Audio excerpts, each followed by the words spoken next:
bandeira vermelha. Faz pelo menos um século que um fantasma ronda o Brasil. E eu não estou falando do Sarney, eu estou falando do espectro do comunismo. A suposta ameaça de uma ditadura comunista sempre foi usada no Brasil como uma espécie de bicho-papão, um homem do saco, uma cuca, que ia vir pegar os nenéns que não votassem na direita. Se você votar na esquerda, diziam, vai surgir um zumbi do Stalin que vai estatizar seu Corsa, seu Monza, vai expropriar teu lanche. Você vai ter que dividir tua casa com outra família. E não, tu não pode escolher qual é a família, não. Pode ser a família Lima. Imagina, morar numa casa onde todo mundo pratica violino. É isso que você quer, filho? Tá bom, eu voto no Collor. O fantasma do comunismo se manteve firme e forte, claro, na última eleição de 2018. Você mesmo deve ter ouvido esse bordão, que na verdade também é um desejo, e que também é uma promessa. A nossa bandeira jamais será vermelha. É para matar ou para morrer.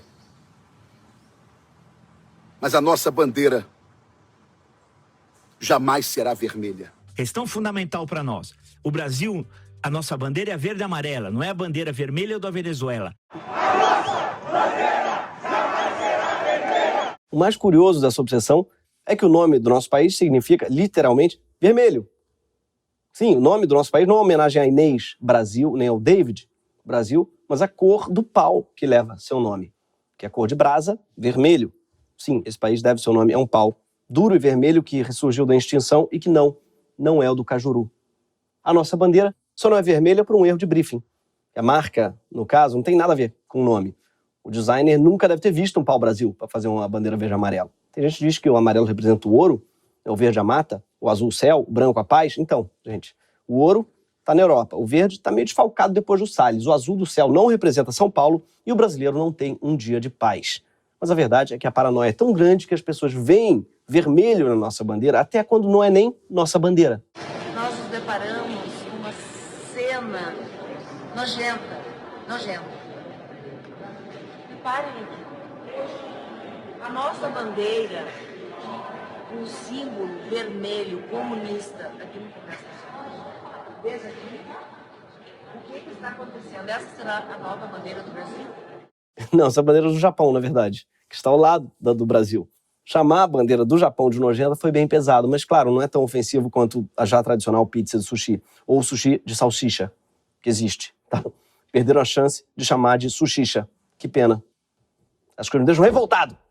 O nome estava lá, gente, que canto, sushicha. Mas não, sushi de salsicha, não dá nem me falar direito. Enfim, um dos maiores obcecados pelo Pantone do nosso lábaro é ele, Jair Bolsonaro, que continua repetindo esse negócio da bandeira vermelha desde a sua posse até hoje. Essa é a nossa bandeira, que jamais será vermelha. Essa nossa bandeira sagrada jamais será turvada de vermelho. O povo está falando que nossa bandeira não será vermelha. Jamais será vermelha, pode ter certeza disso. O que Bolsonaro não sabia é algo que os publicitários já sabem há muito tempo. Um slogan não pode ter a palavra não. Não adianta se pedir uma coisa não aconteça, que ela sempre acaba acontecendo. Quando você pede que ela não aconteça. E a esquerda já aprendeu isso a duras penas. Não vai ter Copa, teve. Não vai ter golpe, teve. Não passarão, passaram. Ele não, tá aí ele, até hoje. Parece que o universo, ele não sabe ouvir a palavra não. O universo, ele é tipo um homem hétero top. Para quem não é charminho. Por isso que o universo parece que ouviu o clamor de Bolsonaro, só que pulou a parte de que a bandeira jamais será vermelha. A nossa bandeira, graças a Bolsonaro, inclusive, está mais vermelha do que nunca. O Jornal Nacional vai mostrar como a conta de luz deve ficar mais cara com um reajuste de cerca de 20% na bandeira tarifária, que já está no patamar mais alto, a vermelha. A conta de luz já está mais cara. Entrou em vigor hoje em todo o país a bandeira vermelha. Bandeira vermelha deixa a conta de luz mais cara em maio. A Agência Nacional de Energia Elétrica decidiu manter a bandeira vermelha, patamar 2, agora em agosto. A cor do meu boleto tem o toque, tem o som da minha luz. Já cantava Fafá do boleto. E se você acha que esse aumento na conta de luz já é um absurdo, espera que vai ficar pior. Sim, vai ficar muito pior, graças a um presentinho do governo Bolsonaro, que é a privatização da Eletrobras. A Eletrobras, para quem não sabe, é uma empresa estatal fundada nos anos 60 por João Goulart. Na época, o Brasil era um país que se urbanizava, industrializava rapidamente e que, por isso, precisava de geração e transmissão de energia confiável. Até então eram comuns os apagões. Hoje a Eletrobras é responsável por mais de 50% da energia brasileira. Já o resto da nossa energia é gerada por empresas privadas, incluindo muitas empresas públicas que já foram privatizadas ao longo das últimas décadas. Mas todas essas empresas privadas estão conectadas a uma mesma rede que é gerida inteiramente pela Eletrobras e está nas mãos do Estado. Ou seja, a Eletrobras ela orienta os nossos setores mais estratégicos, já que energia está em tudo que a gente faz, tá? Da comida que a gente cultiva, ao transporte que a gente usa, a luz que a gente acende em casa para viver, estudar, trabalhar. Luz é um negócio tão estratégico, né, que Deus disse, haja luz. E houve luz. E eu imagino que Deus tivesse uma Alexa, que justifica, inclusive, alguns erros dele. Eu acho que ele falou para Alexa, faz o homem à minha imagem e semelhança. E ela, criando família Orleans e Bragança. Não, que isso? Cancela, não dá mais. Oh, Alexa, que vacilo. Tocando o Jorge Versilo. Não! Para! Cancela! Enfim, assim, eu imagino Deus meio que uma escada de comédia. Ele é uma espécie de Carlos Alberto da Nóbrega, pra mim, na Praça é Nossa, com a velha surda. Sabe? Assim que eu imagino ele. Não, cada uma que me aparece. Deus é assim, Velho Testamento, tudo isso. Ah, esse Caim. Jó. Tô de olho no senhor, hein, Jó? Tamo de olho. Mas, enfim, uma estatal como a Eletrobras garante serviços que são essenciais para a sociedade. E não sei o que estou dizendo, não. É o próprio Bolsonaro, antes de ser eleito, em 2018. A questão de energia elétrica no Brasil. Isso simplesmente é estratégico, é vital. País sério nenhum do mundo faz isso. E entregar isso para outros países. E olha só, eu sou favorável a privatizar muitas coisas no Brasil, mas a questão energética, não. Eles vão decidir o preço da nossa energia e onde, com toda certeza, no futuro, chegará essa energia. Estarão aqui fazendo o quê? Ganhando dinheiro e decidindo uma questão de estratégia como essa. Não podemos aceitar isso aí. A gente sabe que ele não é confiável quando está falando de energia, porque até a Michelle já reclamou que faltava energia da parte dele dentro de casa. Sim, ao que parece, ele costuma sofrer um apagão ali. Pelo jeito, né, a bandeira dele pode até não ser vermelha, mas tem sido hasteada a meio pau. Apesar das promessas, ele está, nesse momento, privatizando, claro, a Eletrobras, supostamente para deixar o Estado mais eficiente. E essa é uma privatização que vem sendo discutida faz tempo, desde o governo Temer, pelo menos. Acontece que a aprovação do Temer não andava muito boa na época, ele alcançou os piores níveis de popularidade e se tornou o presidente mais rejeitado da história, o que não impediu que ele inaugurasse, outro dia, o Centro de Memória Presidente Michel Temer, com mais de 76 mil itens na cidade de Itu.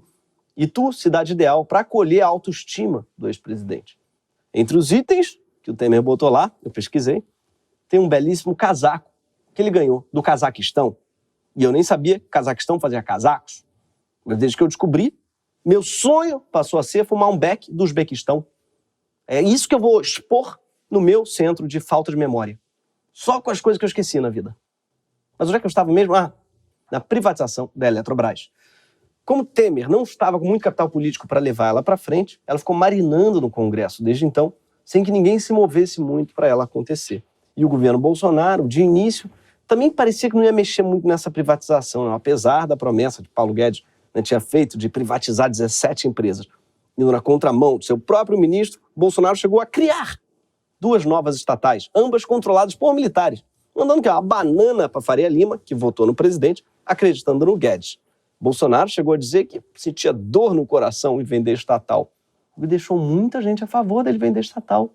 Falou, olha, que a gente perde um setor estratégico para o mercado, mas também pode perder o Bolsonaro para um infarto. Então, calma aí. Será que no início do ano ele chocou de novo a Faria Lima? E apenas a Faria Lima ao interferir na Petrobras. O clima, então, ficou pesado entre o presidente e os empresários e teve gente chamando ele de nova Dilma.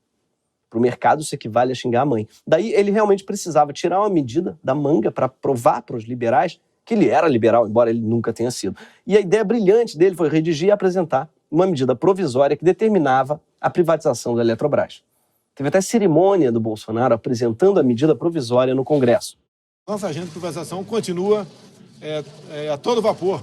E nós queremos, sim, enxugar o Estado, diminuir o tamanho do mesmo, para que a nossa economia possa realmente dar a satisfação, dar a resposta que a sociedade precisa. Empolgação, né, de todos à volta. O Bolsonaro vai ao Congresso, que é aquela coisa, a alegria dele que ele tá lá, né? Só vê ele sorrindo mesmo com Siqueira ou com uma nazista. Se não é... Eu acho legal que ele diz que o governo continua a todo vapor para falar sobre energia elétrica, né, mostrando que ele ainda está na primeira fase da Revolução Industrial. Mas, de fato, aconteceu a todo vapor, o que é um troço esquisito. Ainda mais que um governo que demora um ano para responder um e-mail sobre vacina. Né? A privatização de um setor tão estratégico quanto a Eletrobras, ao contrário da compra de vacina durante a pandemia, é o tipo de coisa que precisa ser longamente discutido pela sociedade e por comissões do Congresso. Mas a tramitação da medida não foi a vapor, ela foi a jato, não passou por nenhuma comissão, e a oposição na Câmara teve somente 24 horas para ler o texto e votar se aprovava ou não. O que é que pode ser tão urgente e importante para os bolsonaristas e seus aliados? Bem, o resultado do texto da privatização, ele deixou bastante claro. A medida provisória determinou que seja feita uma capitalização da Eletrobras. E a capitalização, que basicamente significa o quê? Que a Eletrobras ela vai vender novas ações da Bolsa de Valores para diminuir a participação do governo federal até que ele deixe de ser o acionista majoritário, uma espécie de privatização a conta-gotas. À medida que parte da empresa que é controlada pelo mercado, ela vai aumentando.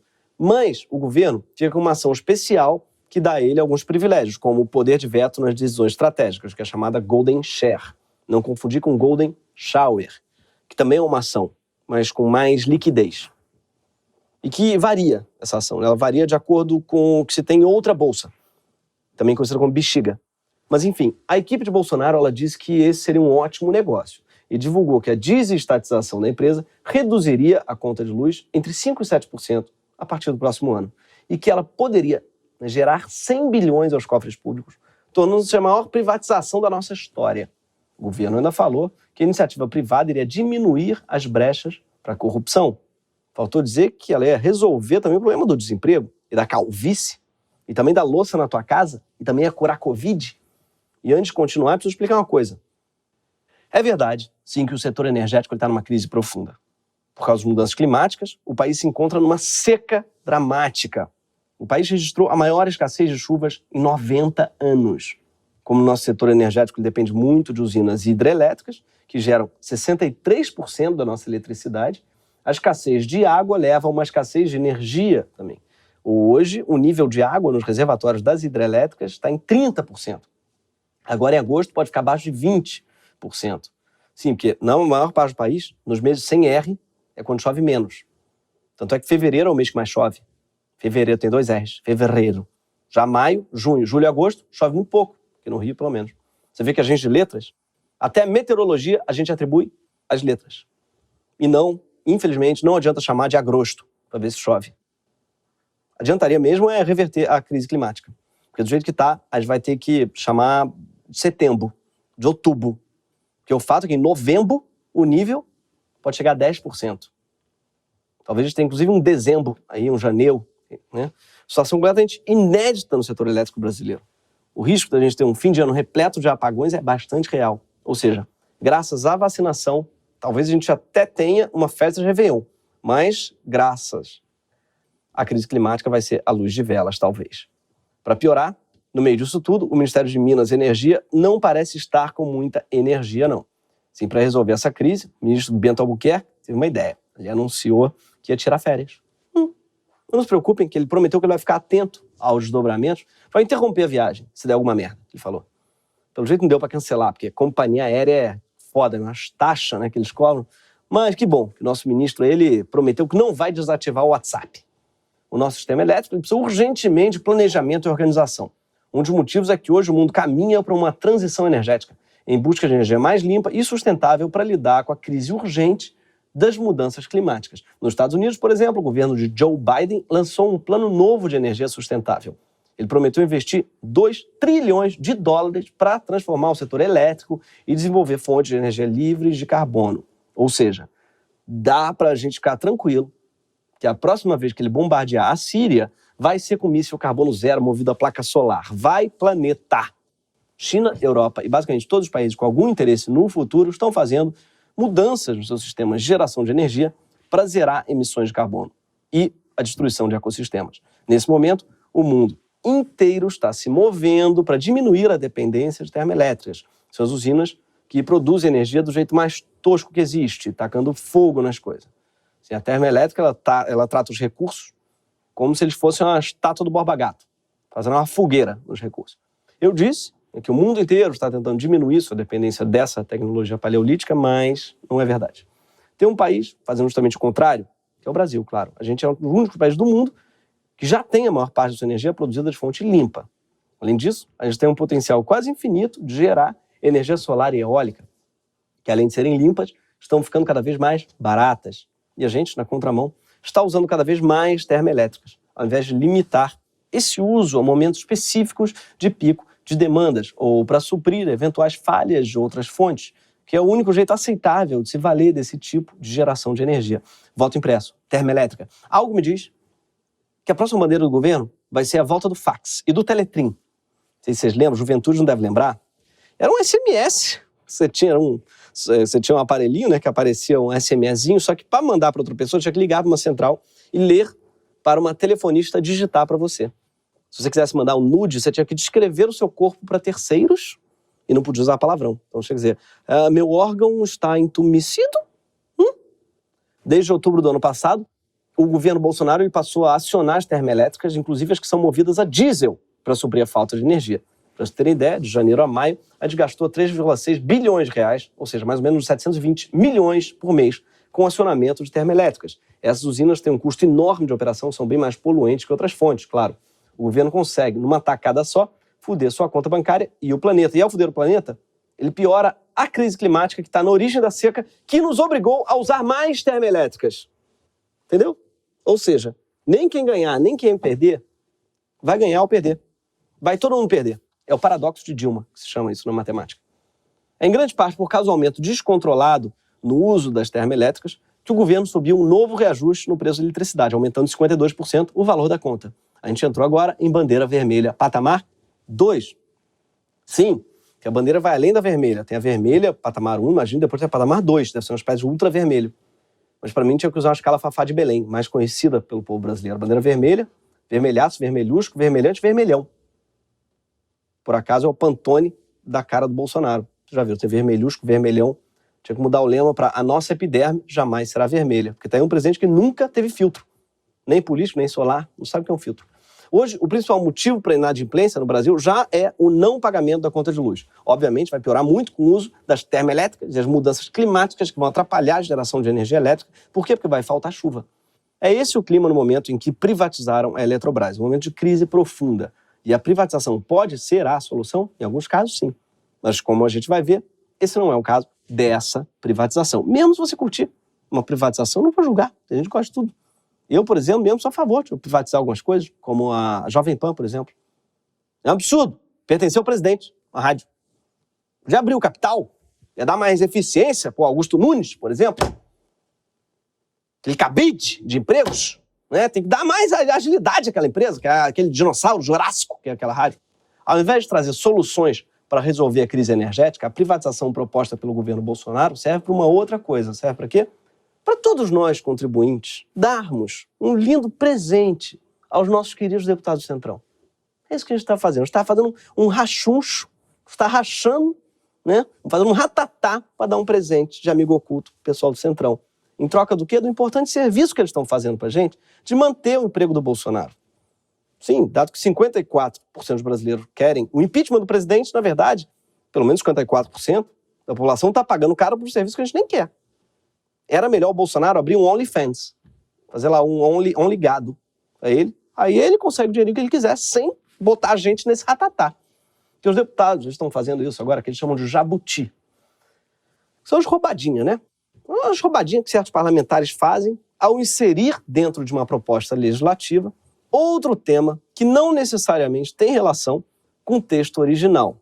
Eles chamam jabuti. Isso é uma estratégia clássica dos deputados e senadores para inserir no texto das medidas provisórias que são propostas pelo Executivo assuntos do interesse dos parlamentares, aproveitando a tramitação mais rápida das medidas provisórias. O nome jabuti vem de uma famosa frase do Ulisses Guimarães que dizia: jabuti não sobe em árvore, se está lá ou foi enchente ou foi mão de gente. Sendo que Brasília não chove quase nunca, então na verdade é sempre mão de gente, jabuti. No caso dessa privatização da Eletrobras, eu desconfio, quem colocou esse jabuti foi a mão invisível do mercado, junto com a mão leve do Centrão. As duas aproveitaram para quê? Fazer um pula pirata, que é o nome dado para a prática do dedo no cu quando surpresa. Sim, chama pula pirata. A língua portuguesa ela é fantástica. E essa piada, queria pedir desculpas, foi de baixíssimo nível. Mas por quê? Porque é uma piada em solidariedade ao nível dos nossos reservatórios. Toda vez que se vê uma piada baixo nível, lembre que mais baixo é o nível dos nossos reservatórios. Momento consciência desse programa. A medida provisória da Eletrobras é um grande santuário ecológico de jabutis. É o maior santuário de jabutis de todos os tempos. Por exemplo, foi determinado lá que a nova Eletrobras ela vai ser obrigada a contratar 8 gigawatts de energia de termoelétricas, o que vai acarretar na construção de novas usinas. Sim, o Brasil ele não está apenas aumentando sua dependência de uma fonte de energia cara e poluente de modo emergencial. Com essa privatização, está se comprometendo a investir bilhões neste tipo de energia. E tem gente que não acredita que o objetivo das privatizações é dar liberdade para as empresas agirem de acordo com o mercado. A Eletrobras privatizada, ela já nasce com uma intervenção. E uma intervenção que basicamente impede o Brasil de entrar no século XXI, afastando a gente ainda mais de uma transição energética necessária. A previsão de que as novas termoelétricas cheguem a aumentar em 25% as emissões de gases de estufa do setor elétrico. Sim. Ou seja, você vai ficar mais pobre, mais fedido, mas pelo menos o drama vai passar rápido, já que vai todo mundo morrer num enorme apocalipse climático. Pensa pelo lado bom. A mesma medida ela aponta que novas termoelétricas devem ser construídas nas regiões Norte, Centro-Oeste e Nordeste, que não possuem estrutura para receber as usinas e que também ficam bem longe da região do pré-sal, de onde vem a produção do gás natural. Então a gente vai precisar criar o quê? Uma estrutura de gasodutos e linhas de transmissão para integrar essas novas usinas ao sistema, numa obra que deve custar cerca de 50 bilhões de reais para o consumidor. Nesse caso, assim, realmente, pouquíssima gente tem o que comemorar. Mas, especificamente, uma pessoa deve estar bem contente, que é Carlos Soares, o S da construtora OAS, que hoje é conhecido no setor elétrico como o homem do gás. Curioso que ele seja o homem do gás e também seja o S. OS, né? S, que em inglês quer dizer bunda. Ou seja, ele é uma fábrica de gás. Tá aí um homem com quem você não quer ficar preso dentro do elevador. Soares, ele é sócio de empresas que têm várias concessões de distribuição de gás em estados como o Amazonas e o Distrito Federal. Então, para ele é muito bom que novas termoelétricas sejam construídas. E ainda melhor que elas estejam em lugares remotos, precisando usar a rede de distribuição que ele mesmo controla. E eu digo várias distribuidoras assim, de maneira vaga, porque ninguém tem ideia do patrimônio do Soares, já que ele também é um dos caras mais discretos do setor. E faz sentido ele ser discreto porque ele é o homem do gás. Ninguém quer assumir que é um homem do gás. Aposto que ele olha para a própria mão quando perguntam que ele está com a mão amarela. E é assim que sabem que ele é o homem do gás. Mas de verdade, sabe pouquíssima coisa sobre o Soares, mas sabe que ele é um dos homens mais ricos do Brasil. E você não vai encontrar nem uma fotinha dele no Google, se você for pesquisar. Ele é o que chamam de low profile, que é o rico de verdade, né? Rico fica no Instagram dizendo que é rico, não é rico. Rico de verdade não tem nem uma foto no Google, é o caso dele. O empresário, ele é discreto, mas o nome dele apareceu na sessão de votação da MP da privatização da Eletrobras, quando o deputado Glauber Braga questionou Elmar Nascimento, o relator da privatização, sobre sua relação com Soares. É mentira que tenham acontecido encontros e ligações com o senhor Soares, ex-OAS, e que ele tenha intervido diretamente na articulação do texto para aprovação dessa medida provisória? O Glauber tem um problema sério, que é comum a toda a esquerda, que é falar como se estivesse em cima de um carro de som. É mentira que o senhor... Por exemplo, deram uma pergunta, mas ele começa falando, é mentira! Parece uma afirmação. A esquerda ela ainda não descobriu o advento do microfone. Sim, aquilo ali, aquele negocinho preto, serve para amplificar a voz. Então não precisa falar. É o problema contrário ao pastor, porque o pastor evangélico vai para o alto e a esquerda vai para baixo. É absurdo. Não pode, gente. Tinha que ter uma aula na esquerda de microfone. Aqui, ó. Falar como... Mas, dito isso, o Glauber levantou um ponto fundamental, tá? E o Elmar foi obrigado a assumir que sim, ele encontrou o Soares para elaborar o relatório. Mas, enfim, o outro jabuti incluído na medida provisória da Eletrobras foi a obrigação de contratar pequenas centrais hidrelétricas, são chamadas PCHs. Essas são usinas hidrelétricas de pequeno porte e alto custo de geração de energia. E adivinha quem é dono de PCH? O cara do gás, que também, pelo visto, é o cara da energia. Pensando bem, é claro que ele é dono de uma PCH, que talvez, inclusive, se fale pss, né? Porque PCH, vai ver, eu estou falando PCH, mas é pss. E faz sentido ser do cara do gás, porque parece muito o som de um peido, né? O cara do gás tem várias pss, O Carlos Soares é dono da Brasil, uma empresa que possui, sob seu guarda-chuva, por volta de 13 pequenas centrais hidrelétricas espalhadas pelo Espírito Santo, Minas Gerais, Rio de Janeiro e Goiás. E sabe quem mais tem? Um bando de político que lucra milhões a partir da exploração dos nossos rios. Sim, vários parlamentares são donos de PCHs, muitas delas em regiões ambientalmente sensíveis. Além dos riscos ambientais, os novos contratos devem gerar mais um custo adicional de quase 30 bilhões de reais em 20 anos. Quer dizer, a privatização da Eletrobras se transformou num saldão do Jairzão. Quem tinha qualquer demanda para enfiar, colocou ali. Paulo Guedes ainda tentou aliviar, dizendo que a medida provisória tinha recebido uns jabutis do bem. Foi o termo que ele usou. Não existe jabutis do bem, além das tartaruga ninja. Mas eu curto esse método do Paulo Guedes e do governo Bolsonaro, de modo geral, de querer ressignificar a tragédia do governo. Que é assim, não, está na recessão do bem. O desemprego é do bem. Nossa rachadinha mesmo é do bem. E se reclamar, vai ter que ter um golpe do bem. Um detalhe curioso, os jabutis do bem foram todos colocados na medida provisória num único parágrafo, que se estende por quase 3 páginas o parágrafo. Sim, você vai ler, não parece uma medida provisória, parece um livro do Saramago. Saramago, que, aliás, curiosamente, parecia um jabuti. Ao contrário de Flávio Bolsonaro, que não é um jabuti, mas é um cágado, no sentido que ele ficou todo cágado no debate. Aliás, essas piadas com jabuti são também uma espécie de jabuti metalinguístico, porque a gente enfiou elas aqui, apesar de não terem nenhuma relação com o tema. Voltando ao tema, por que o Centrão fez esse parágrafo saramaguiano? Por que será que o Omar Nascimento quer ganhar o Nobel de Literatura? Não.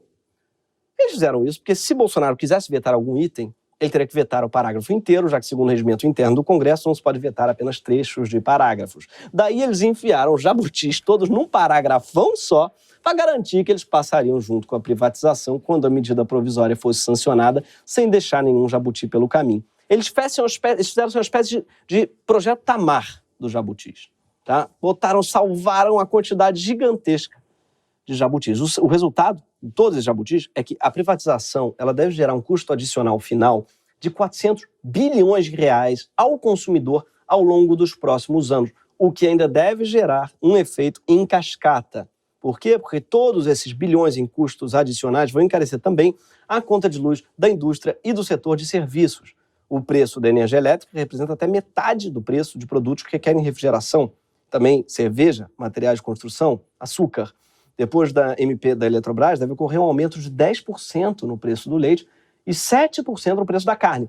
A nossa carne jamais será vermelha. Essa medida horrorosa já foi sancionada pelo presidente, mas os partidos de oposição, tipo PT, PSOL, PDT, PCdoB, entraram no STF com uma ação direta de inconstitucionalidade contra a medida. Então, ainda existe alguma esperança de que ela seja barrada. A MP também provocou a reação de cerca de 40 associações, como a Firjan e a FIENG, por exemplo, que lançaram um manifesto pedindo que o processo de privatização fosse reavaliado. A Fiesp também falou um monte de coisa, mas eu acho que falar é fácil. O mínimo que eu espero deles é o enorme jabuti inflável na Paulista, já que é assim que eles comunicam a insatisfação deles. Se o STF não se posicionar, a conta dessa privatização horrorosa não vai ser alta só no boleto. Vai doer bem mais fundo do que no bolso. Por quê? Se o sistema elétrico sempre foi algo muito estratégico para o desenvolvimento de qualquer país no século XX, é a reestruturação desses sistemas de produção e distribuição de energia que vai definir o sucesso dos países no século XXI. Para a gente ter um futuro energético decente, qualquer reforma na Eletrobras deveria estar pautada por adaptação às mudanças climáticas, por energia limpa, sustentável, eficiente, localizada e baseada em inovação técnica. Tudo o que esse saque na Eletrobras não é. E se essa privatização ela é um desastre tão grande para o Brasil, por que não estão fazendo um escândalo sobre isso? Por que será que ela passou tão fácil e despercebida, né? Apesar do país ser tão prejudicado? Porque ela é uma privatização. E depois de tanto tempo espalhando o medo irracional do comunismo, ouvindo nossa bandeira jamais será vermelha, a gente se acostumou a tratar toda a privatização como se ela fosse inerentemente positiva. Por quê? Porque ela reduz o Estado, que é visto como naturalmente ineficiente, e se o Estado é ineficiente, então não tem problema saqueá-lo. Só que isso é justamente o problema do Estado brasileiro, é que ele é muitas vezes capturado por quem tem o poder financeiro. O problema do Estado brasileiro não é ser ineficiente, ele pode ser bem eficiente no trabalho de desviar recursos da população inteira para o bolso de quem quiser alugar o Centrão. E agora, graças à privatização da Eletrobras, a gente vai ter menos Estado, sim, e mais oligarquias controlando nossa energia e garantindo que pelo menos a bandeira da conta de luz poderá ficar para sempre vermelha, com contas altas, para a gente pagar não só agora, mas por décadas e décadas. Esse foi o Greg News.